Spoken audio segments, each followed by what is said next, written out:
favorites is my wool knit crop top.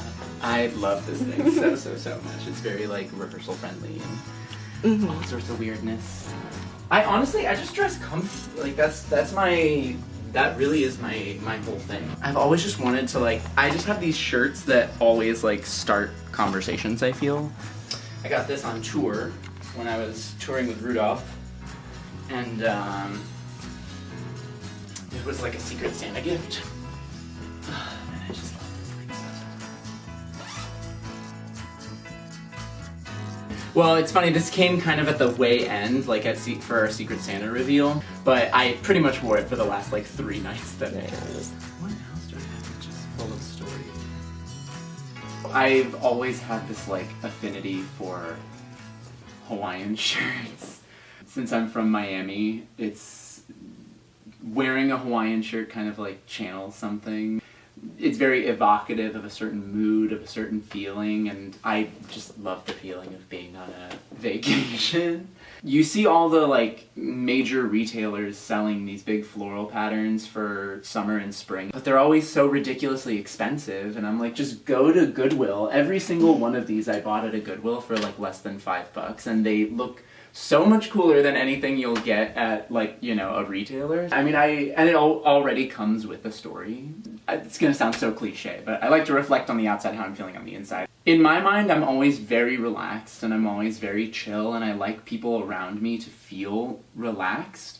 And the easiest way to do that is to wear one of these vacation-y Hawaiian shirts, because instantly someone sees it and interacts with me and they just get more relaxed and they get more chilled out. If you are not Hispanic and you're reading this, it just says Estarguars, but if you are the slightest bit Hispanic, particularly Cuban, then you know this is Estarguars, the famous movie with Luke Skywalker and Princess Leia and Chewbacca. This is what my aunt gave me for Christmas. She just gives me a cheeky t-shirt because she knows that I love t-shirts. My dresser is filled with dozens and dozens of t-shirts. I love to be comfortable, and I love a cheeky designed t-shirt. She also gave me this one. It's got the Demogorgon from Stranger Things on it, and I just love how funny and cheeky it is. I love collecting all these t-shirts because they're such... I mean, I can't wear this out without someone being like, what the heck is that? I just like starting a funny conversation, you know? One of my biggest pet peeves is talking about people who aren't in the room. You know, people love to say, oh my god, Stacy this, Cindy that, and I like talking about what's happening in front of us. I want to know more about you, I want you to know more about me, and so when I wear shirts like these, it's kind of an instant way to sort of get the conversation going about something more lighthearted and a little bit more just relaxed. Not to say that I want to be the center of attention or anything, I just I like a silly shirt because honestly a silly shirt is much more fun to talk about than something annoying that someone did to you the other day, or politics, Jesus Christ. And of course, obviously, this is a shout out to my Cuban roots, and I love celebrating that I'm from Miami. From these Hawaiian shirts to any sort of Cuban thing. I really love hats, baseball hats in particular. This one hat, it's actually a recreation of the Cuban national baseball team hat.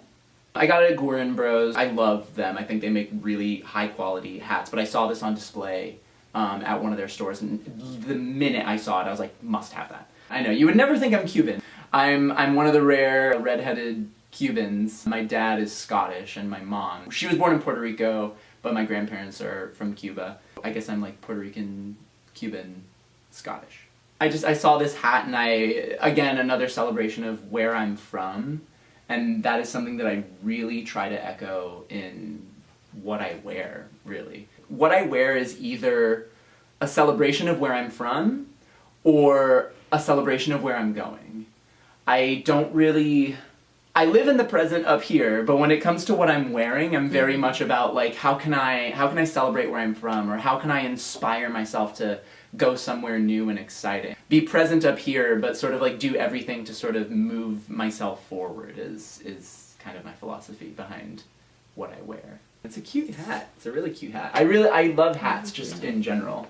I bought this at a flea market about 3-4 years ago. I can't wear this hat out without somebody saying something about it. Everyone's like, oh my god, where'd you get that hat? And like, I hacked up my grandmother's curtains and turned it into a hat. I love this hat. I mean, again, like, floral, colorful things. I realize now that I'm really into like bright patterns and like loud, bold things. Growing up, I was always... I learned how to stifle myself, particularly in high school. In elementary school in Miami, I was actually like pretty loud and pretty outgoing, and I always was a theatrical person growing up. Towards the end of middle school, in like 6th, 7th, and 8th grade, I started to learn about like, oh, what makes a person cool and what makes a person not cool. One of the first things that was kind of drilled into my head was like, oh, being loud and out there does not make you cool. In high school, I was very silent. In freshman year, I was just like a very quiet person. I went to a Catholic all-boys high school where we had to wear uniforms and ties and the whole thing. But then I came out. Yeah, I guess the period of my life where I was very quiet was very small. I tried to be in the closet and I tried to be quiet. I knew deep down that was so anathema to who I am that I came out when I was a sophomore, and from then on I was unapologetic about who I was. Screw you if you don't like it, kind of a thing.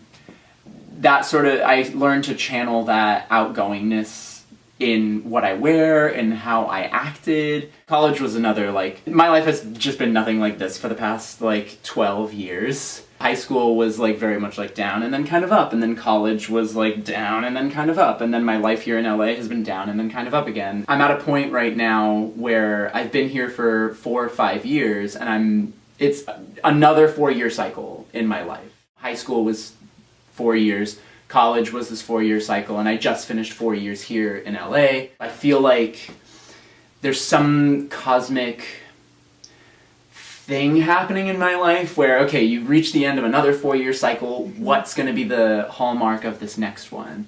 And part of it has been my fashion choices, has been I'm just going to be on the outside who I am on the inside, and part of it is just wearing these loud, colorful, bright patterns. For my ex, it's so funny, I didn't wear this for a very long time because I didn't want to be reminded of them. Garen knows how much I love Disney. I love Disney a lot, and so they got me this hat that says I love Mickey. I didn't wear it at first because there was nothing to wear it with. I didn't really have anything to wear it with, and I didn't really think it matched anything, and it's kind of an awkward little shape. I'm trying to remember, when did I wear this out for the first? I think it was Pride. I think honestly Pride, I wore this out for the first time. I really liked it, and people were just like, oh my god, what a cool little vintage hat thing you got going on there. And I was like, thanks. Someone really special gave it to me.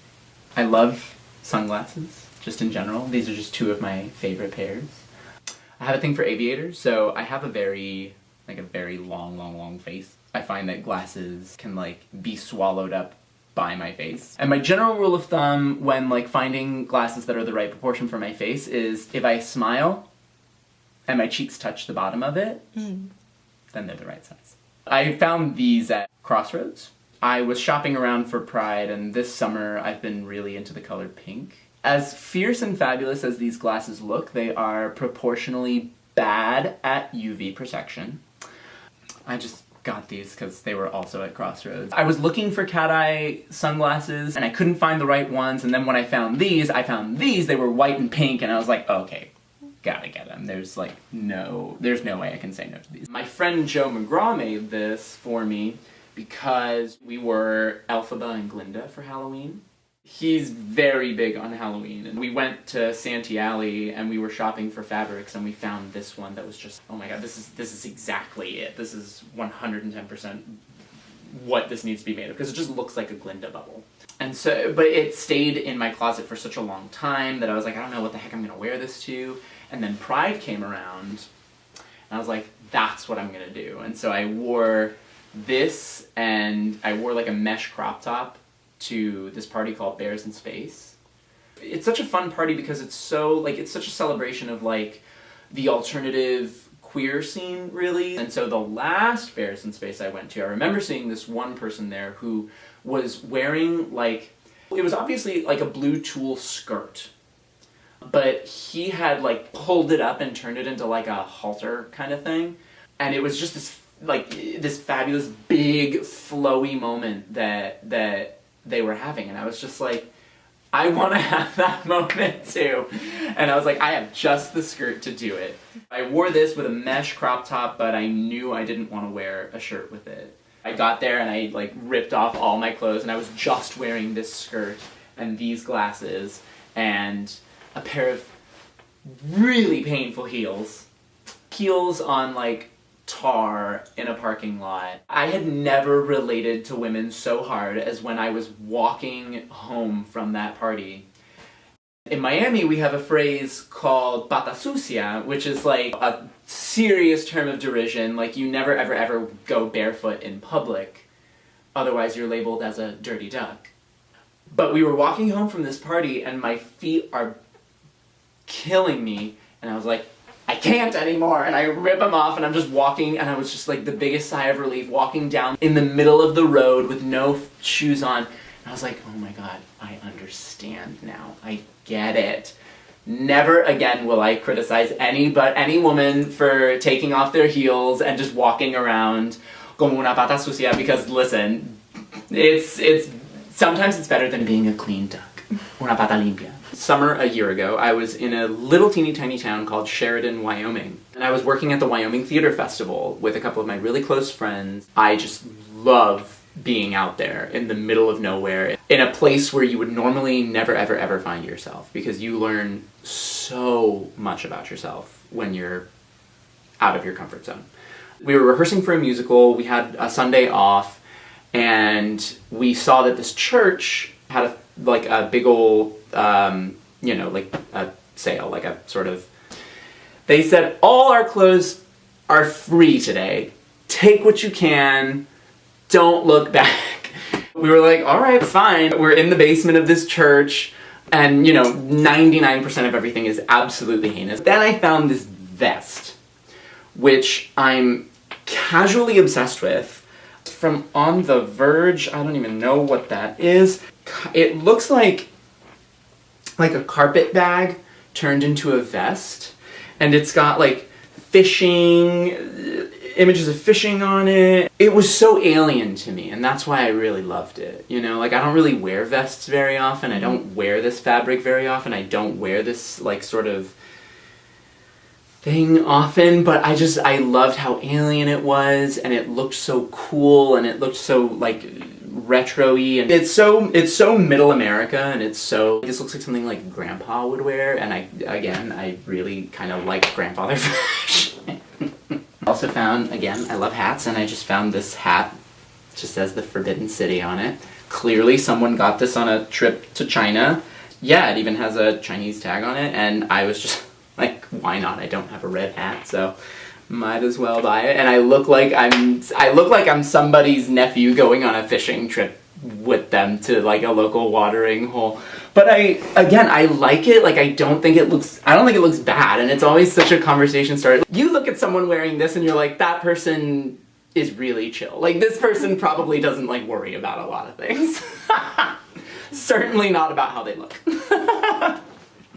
Probably sounds weird to say that I have a selective taste given what I wear, but I do. I found this also in Santee Alley. Santee Alley is a fantastic little garment district here in Los Angeles. Most people are aware of it, but if you're not, it's basically in the fashion district over by like 9th Street in downtown LA. It is just an alley where people have set up dozens and dozens of shops and thrift stores where you can get anything for dirt cheap. And I found this. It's obvious, it's loud and colorful, which is what I really like about clothes. One thing that I really, really like about this shirt is the multifunctionality of it. You can wear it how it's supposed to be worn, like this. It's got this sort of peekaboo shoulder action going. But if I'm feeling a little bit more, you know, like butch, then I can turn it into a tank top by just like throwing that on the inside. If I'm feeling a little more butch on a certain day, then I can wear this as like a tank top kind of a thing. Or if I am feeling my oats and feeling my fantasy, then I can just wear it with a little peekaboo shoulder action. I also love it because it says smile on these tassels. I'm kind of a cockeyed optimist. As we discussed the other day, I'm very patriotic and I'm very optimistic. I tend to see like the good in most things, and I err on the side of joy rather than like depression. I live my life with a very positive rose tint over my eyes, right, with all my glasses. But I just like exuberant things, and I like things that can make people happy. I love how like shiny and like the sequined ice cream eyeglasses and the like the suggestive tongue coming out and the bright hair, and I love the tassels just in general, but then I saw that they all said smile on it, and it was kind of the emotional deal sealer for me that was like, okay, this shirt is more than just like something that looks like me, this shirt feels like me. I love oversized t-shirts. I love big flowy things. I was watching that episode of Queer Eye. Can I talk about that? Where Tan's like, oh, he wears nothing but logo tees. How immature. And I was like, oh god, I wear nothing but logo tees. Whatever. This friend of mine, this guy, had a bunch of like these double, triple XL t-shirts that he wanted to get rid of. And I remember all my like double, triple XL t-shirts that I loved to like lounge around in and be at home with were at home in Florida. And so he like showed me a big collection of them, and I ended up taking all of them off of his hands because I was just like, whatever, like if you're gonna throw them away, like I'll hold on to them. So I donated every single one of them except for this one. I just love the message of it. Again, I like a loud thing, which is funny because I normally like steer away from a shirt that has like a profanity on it. I don't know, I really was drawn to this one. It kind of reminds me of the musical Hair a little bit, and it's a period in history that I really vibe with. The buttons on this army helmet say legalize narcotics for addicts, turn on the middle class. It seems like a shirt that's kind of trapped in time almost. I wear this when I want to feel comfortable, but it's a very like stark message. I remember I brought this with me when I was touring with Rudolph the Red-Nosed Reindeer the musical, and I would just wear this whenever I got back to the hotel room when we were done with the show and I just wanted to lounge around, and I would put this shirt on, or on like bus days when we were traveling from city to city. And there was one day, I can't remember where we were, but it was just in the Midwest, and it was snowing so much. To most people, it was like really freezing cold, and there was just like, you know, many inches of snow outside. And I was wearing this and my favorite little pair of sweatpants, just a t-shirt and sweatpants, and everyone had their like coats and whatnot on, and I was like, whatever, we're going on the bus, I don't need to bundle up really too much. There was something about like this shirt and that and those sweatpants, and then I was wearing like a beanie and a scarf, and I just ran out into the snow, and everyone was like, Nick, you're just wearing a t-shirt, like you need to get inside, put something on. But like the power of this shirt and the flowiness of it and the way it made me feel, I was like, I feel so warm out here. Like, even though I'm like, there's snow like barreling down on me and I'm just like waddling through the snow, I was like, I feel so warm and powerful in this shirt. And so my friends took some pictures of me in this shirt, just like, whatever, I'm just out here living my life, smoking dope and fucking in the streets, man. Who cares about frostbite? It's hard for me to separate myself from clothes because I don't shop very often, but when I do shop, I feel like it's a very momentous occasion, and I'm like, ooh, I need to find the right thing. I have like shirts here that I've had for like 5+ years. This shirt I got at the clearance rack at Top End because I refuse to pay more than like 10, 15 bucks for a t-shirt. I just bought it thinking nothing of it, but every single time I wear this shirt out, someone's like, that's a cool shirt. And I'm like, you've seen me wear this a dozen times, and they're like, it's still really cool. I've had this shirt for close to a decade now. Any normal human should throw this shirt out. It's become really beat up, it's very faded, and I mean, there's this giant hole in the shoulder. But it's funny, I was about to throw this shirt away, and I saw that it had a giant hole in the shoulder, and then I wanted to keep it more. It's just got like such a punky little vibe to it, and it's so vintage. Like, I feel like you could never find this shirt again. And I love that it's kind of torn up a little bit. It makes me want to tear it up more and see what else I can do with it. Because repurposing clothes is something that a lot of people do that I haven't really I haven't been brave enough to do it yet. Like, I mean, I've turned shirts into like crop tops, or like shirts into like tank tops, and then I have like one pair of jeans that I turned into jorts, but I've never really like changed the identity of a piece truly. And when I first got the shirt, it was very pristine, and it was, you know, not so faded, and it was whatever. It was like, this was cool, I liked it, I liked the colors.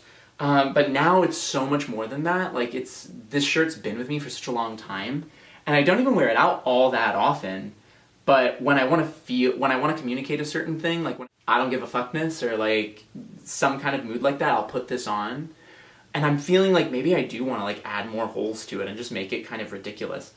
This is a shirt that I find myself having a really tough time separating with, even though I feel like any sensible person would separate themselves from this shirt. But I love graphic tees, and I like the stories that they come with, and I like the conversations that they can start.